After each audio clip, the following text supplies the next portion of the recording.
I'm Penny.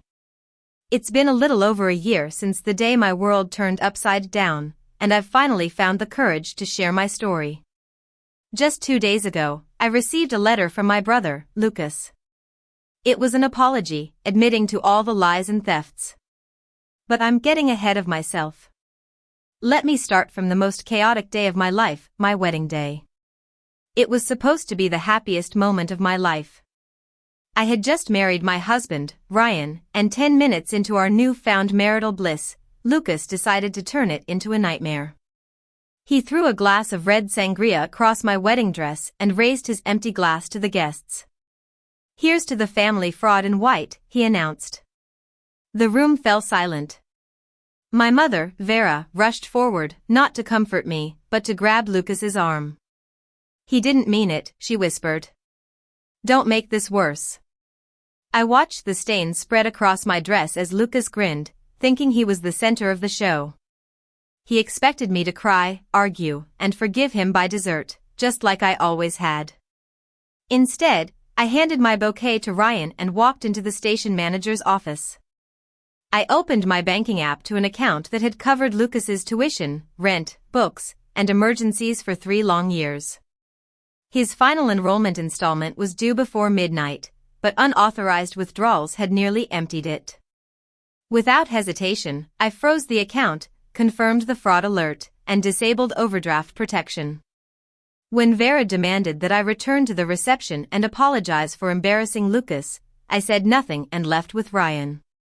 At 8:12 the next morning, the university's payment system rejected the transfer, and Lucas's enrollment was withdrawn. Vera's frantic call came soon after. "Do you understand what you've done?" she screamed. Little did she know what I was about to uncover. Our family's financial situation was a result of a long-standing arrangement. My father had passed away, leaving a modest insurance payment. Vera insisted that we set aside a part for Lucas, as he was still searching for his path. I was already employed, so I gradually replaced and increased the funds in the account out of my own earnings. When Lucas entered a graduate program in architecture, I agreed to finance his studies for 2 years under clear conditions: tuition, required books, basic rent, and emergencies. The account was legally mine. Vera could view the statements, and Lucas had a restricted debit card for approved expenses. He was never the owner.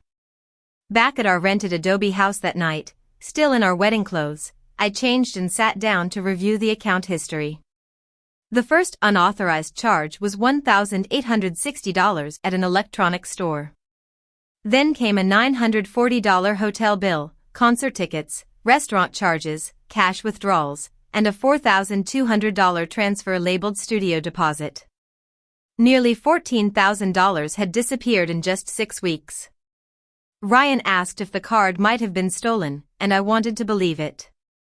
But then I found a transfer memo that read, "Don't worry, Penny never checks." The recipient was Lily Thompson. This made me realize that Lucas's outburst at the wedding was well calculated. He needed to distract me from checking the account. The next morning, the university confirmation of Lucas's enrollment withdrawal set off a chain of events. Vera's calls were filled with anger and demands. "Turn the account back on right now," she shouted. "Lucas's classes are gone." "Then he should speak to the bursar," I replied calmly. She blamed me for the situation, but I reminded her that I had frozen the account after finding unauthorized transactions. Just then, a call from Lily came. "Lucas told me the money came from a grant," she said. "It didn't, did it?" I knew the answer was no. She then advised me to look at what Lucas had submitted to the university. Turns out, he had used my name and my employer's name, Green Energy Compliance Associates, in a letter claiming that I was the financial director of a non-existent charitable foundation sponsoring his research. The letter promised a whopping $40,000 in project funding. I met Lily at a quiet cafe that afternoon. Ryan came along but sat separately so as not to pressure her. Lily was 26, straightforward, and clearly exhausted. She had dated Lucas for 8 months and worked with him on a project to transform abandoned industrial sites into eco-friendly mixed-use spaces. The idea was originally Lily's, but Lucas had convinced her that he had family funding and connections to environmental non-profits, saying that I operated a private foundation that would finance their project after graduation. She showed me a presentation he had given to a faculty committee, with my photo beside the title of the primary private sponsor and my company listed as a project partner. None of it was authorized. Lily also told me that she had questioned the funding 2 weeks ago. Lucas had responded that I was controlling the money because I wanted credit for his success. This explained his wedding accusation. He had planned it all. He wanted to blame me if the promised funding fell through. He had even spread the lie that I stole our father's inheritance, when in fact, every payment was documented. I decided to take action. I contacted an attorney, Max Harris, who I knew through a past work-related investigation. Max reviewed the evidence and warned that Lucas's actions could involve identity theft, forgery, attempted financial fraud, academic misconduct, and unauthorized use of a company's name. Meanwhile, Vera bombarded me with messages, blaming Ryan for turning me against my family and sending a picture of Lucas looking dejected. "Look what you've done to him," she wrote. For years, I had let these kinds of images control me. I had always been the one to fix things when Lucas made mistakes. But this time, I replied, "Ask him where the $14,000 went." When Vera finally called, she repeated Lucas's excuses. The hotel was a conference, the purchases were authorized, and Lily was just an obsessed ex-girlfriend. I showed her the bank records and asked her why I hadn't been informed.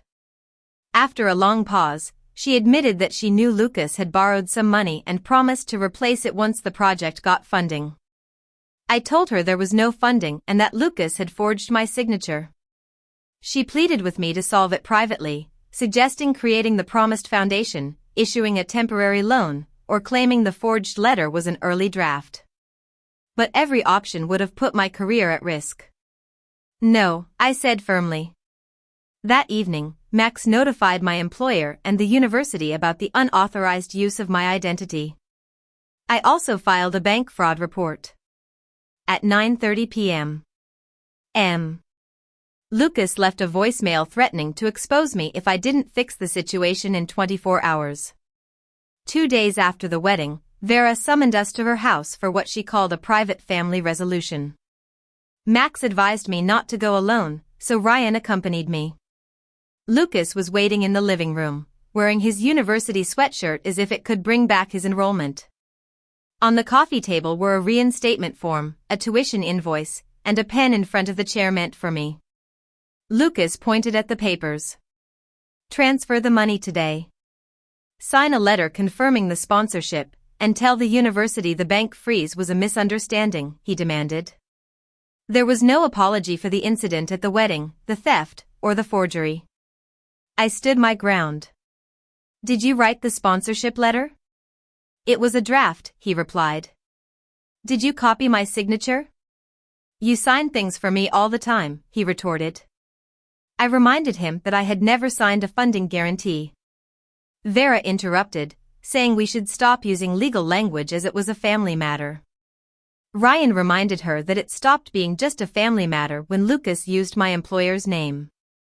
Lucas ordered Ryan to stay out of it, but I defended Ryan. "You humiliated me at our wedding and then blamed Ryan for my reaction. You don't get to isolate me from my husband," I said firmly. Lucas's face turned red. "You think marrying him makes you better than us?" He sneered. I placed the bank statements on the table and asked him to explain the various charges. He called them project expenses, but I countered with Lily's statements and the evidence she had provided. Vera then picked up the reinstatement form and said the university had given him until Friday to appeal, but payment alone might not be enough because someone had reported his financial documents. I told her it was me who had reported the unauthorized use of my identity, and she asked me to withdraw it. "That would require me to claim a forgery was genuine," I said. Vera started crying, but I didn't give in this time. Lucas stood up and said he'd repay the money after graduation. I reminded him that he was no longer enrolled. He became furious, blaming me for everything and saying that the $14,000 meant nothing to him because he had other sources of funds. I handed Vera a formal notice revoking Lucas's debit authorization and her access to the account. Lucas tore it in half, but Ryan calmly said it was a copy. Lucas then knocked the tuition invoice to the floor, and Vera screamed at him to stop. Just then, Lucas's phone rang. We heard snippets about the Academic Integrity Office, suspended access, and an interview. When the call ended, he stared at me. "You destroyed my life," he said. "No, I stopped protecting the life you built with my money and name," I replied. He threatened to release edited wedding recordings, but I told him to release the complete video. Many guests had already sent me raw recordings, proving my innocence. I then turned to Vera. "I love you, but I will not finance Lucas, live for him, or accept abuse to keep you comfortable. Until you respect that, I need distance." Lucas laughed. "She'll come back. She always does." But he was wrong. The person I used to be no longer existed. The university's investigation moved quickly. They found inconsistencies in Lucas's recommendation letters, partnership agreements, and budget commitments. 2 organizations he claimed to be collaborating with denied any involvement, and one letter had the digital signature of a professor who had retired before the date on the letter. Lily provided original project drafts showing that Lucas had removed her as the creator after she refused to transfer ownership. She also submitted an archived virtual meeting where Lucas said he could create any support the committee needed. I disclosed everything to my supervisor before rumors reached the company. My timely reporting protected my career, although I was temporarily removed from a sensitive audit to avoid any appearance of conflict. Lucas uploaded a cropped wedding video, trying to paint me as the villain. But soon, a cousin posted the full recording, and other guests shared additional angles. Lily also released a statement confirming the unauthorized transactions and false project claims. His credibility in our professional circles collapsed. The architecture firm where he had an internship put him on administrative leave. Vera called me again, blaming me for not asking Lily to stay silent. I told her I couldn't control Lily and that maybe people needed protection from Lucas because she had spent years shielding him from consequences. 3 days later, the bank completed its preliminary review. The evidence showed that Lucas had made the cash withdrawals, the hotel was a weekend trip, the electronics purchase was a camera he later resold, and the transfer to Lily was presented as grant money. Lily voluntarily returned the money to the bank, proving her innocence. Max offered Lucas a structured repayment agreement, but he rejected it, writing that family members can't steal from each other when the money is for the family. The university scheduled a formal hearing, and Lucas asked Vera to testify that I had verbally authorized the funding letter. Vera called me in a panic, but I made her realize that she had only assumed I would support the project. She admitted that she knew about some of his debit card spending and had increased the limit without my approval, thinking it wouldn't process. At the hearing, the panel reviewed all the evidence of forgery, false partnerships, and misuse of university resources. Lucas's enrollment was not reinstated, and he was dismissed from the program for at least 3 years. The architecture firm terminated his internship that afternoon. That evening, Lucas showed up at my house. Ryan saw him on the security camera before he knocked. We didn't open the door. He held up an envelope, claiming to have documents proving I owed him part of our father's insurance payment. I told him to send the documents to Max, but he refused and started shouting accusations. Ryan called the police, and while we waited, Lucas kept shouting that I had stolen his future. I almost opened the door to explain, but then I realized he understood the facts, he just didn't want to accept them. The police arrived and told him to leave. He threw the envelope on the porch. Inside were photocopies of our father's notes, but nothing established a legal claim. One sentence was highlighted: Penny will always look after her brother. Lucas had turned a father's hope into a weapon. The next morning, Max helped me request a civil protection order and file a repayment claim. Vera visited my office later that week. She had finally told the bank everything and admitted that she thought love meant always rescuing Lucas. I told her forgiveness wouldn't restore immediate trust. We could attend counseling, but she would never again access my accounts or pressure me for Lucas. She accepted. The civil case uncovered more evidence, like Lucas attempting to get a business loan using the fake foundation as a guarantor. Max referred the case to the appropriate authorities. At mediation, faced with all the evidence, Lucas finally agreed to repay the missing balance, legal fees, and costs associated with correcting the false documents. His luxury car was sold to cover part of the debt, and he entered a payment plan for the rest. Lily relaunched the project under her own name with legitimate partners. She won a small architecture award, thanks to her own hard work. Lucas called me once from an unknown number. "You got everything you wanted," he said. "No, I wanted a brother who respected me," I replied. He still tried to blame me for his situation, but I reminded him of his mistakes. We haven't spoken again for over a year. Ryan and I held a second, small wedding celebration 6 months later in the courtyard of a neighborhood bookstore. I wore a simple cream-colored dress, not because the original was ruined, but because I didn't want to relive the day Lucas ruined. My mother attended after months of counseling. She didn't ask me to invite Lucas or mention reconciliation during the ceremony. Her gift was a handwritten letter acknowledging her mistakes, like increasing the card limit, hiding Lucas's plan, and pressuring me. Trust is slowly returning in our relationship through small acts of respect. Lucas moved to another city and got a job with a property management company. I heard through my mother that he had started repaying the debt and was attending a financial responsibility program, but I'm not sure if he's truly changed. A year after the wedding, I received that letter from Lucas. He admitted to his wrongdoings, enclosed a repayment receipt, and said he called me a fraud to divert attention from himself. I read it twice and put it in a drawer.